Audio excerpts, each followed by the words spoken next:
My question is to the Minister for the Environment and Energy, representing the Minister for Education and Training.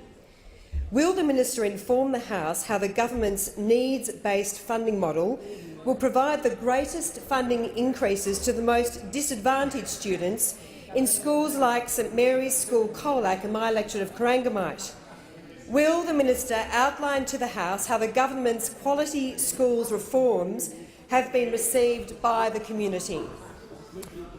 The Minister for the Environment and Energy, representing the Minister for Education. Thank you, Mr Speaker. I thank the member for Corangamite for her question and know that she welcomes the Turnbull government's $18.6 billion increase to school funding over the next decade, a 75% increase, Mr Speaker, to true needs-based funding in a transparent way to create a nationally consistent system.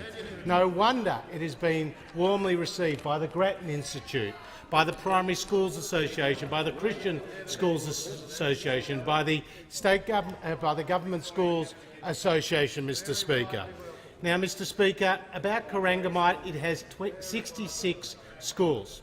It has 53 government schools, 9 Catholic schools, and 4 independent schools. And the interjection says, well, they're worse off. Well, in fact, news for the opposition, every one of those 66 schools are better off in Corangamite thanks to the Turnbull government's reforms, Mr Speaker.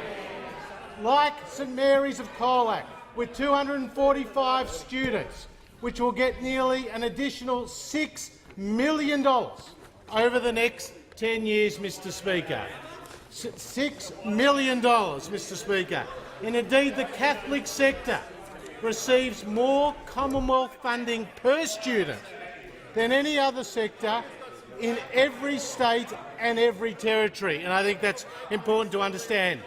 And we are coupling these reforms with additional funding with also a focus on excellence.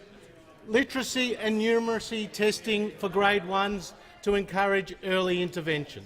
Literacy and numeracy for teacher students, Mr Speaker, to assist with them. A national certification process for new principals, Mr Speaker. Now, I'm asked, are there any obstacles to this? Now, the obstacle comes from those opposite who have a support for 27 secret deals. 27 secret deals.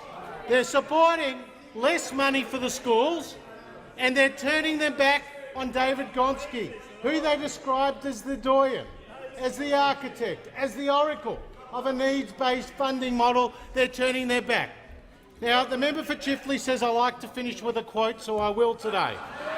And I will. Now, I know the member for Sydney thinks that the person who gave this quote doesn't have a vote, but he does have a voice. And guess who it's from? It's from Craig Emerson, the former Labor Minister for Tertiary Education. Now, he says, now here is a once-in-a-generation opportunity to lock in a school funding system that can give every disadvantaged child a chance of a good education, and Labor has pledged to block it. It's heartbreaking, says Craig Emerson.